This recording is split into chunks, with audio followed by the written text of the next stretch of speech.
Every police officer knows that answering an emergency call comes with its own risks, but no one knows what awaits them after they arrive there.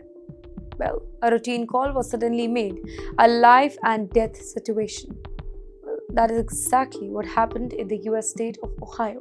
According to authorities, a police officer responding to 911 call reporting gunfire at a home in Richmond was shot and killed after officer came under fire upon the arrival.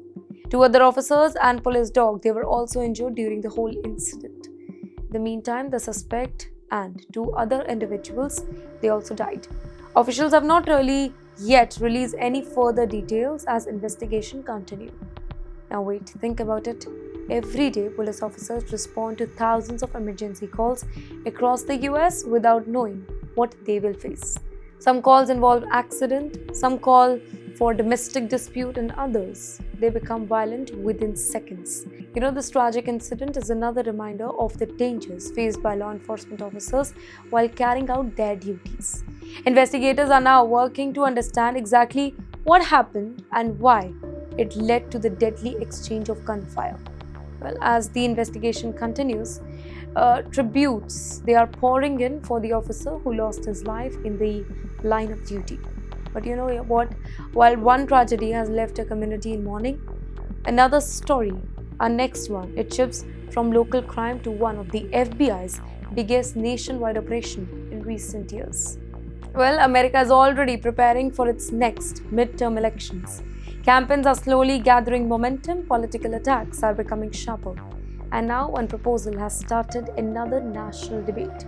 Peter Tickton, basically a long-time friend and former schoolmate of President Mr. Donald Trump, he has urged the president to declare a national emergency before the upcoming midterm elections.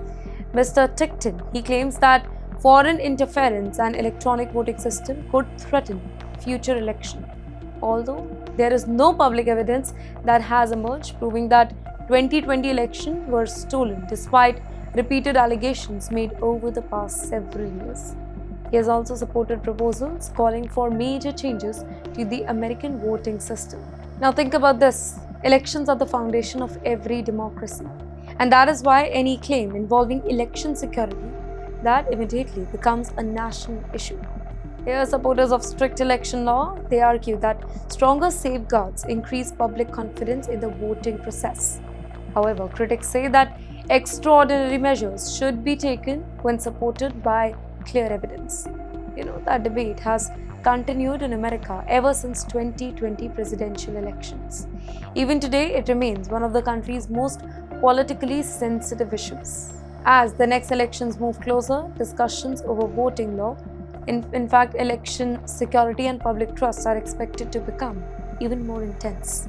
And that means that America's political battle, it is far from over. And yes, while politicians continue arguing over elections in Washington, a heartbreaking tragedy has unfolded in another part of America.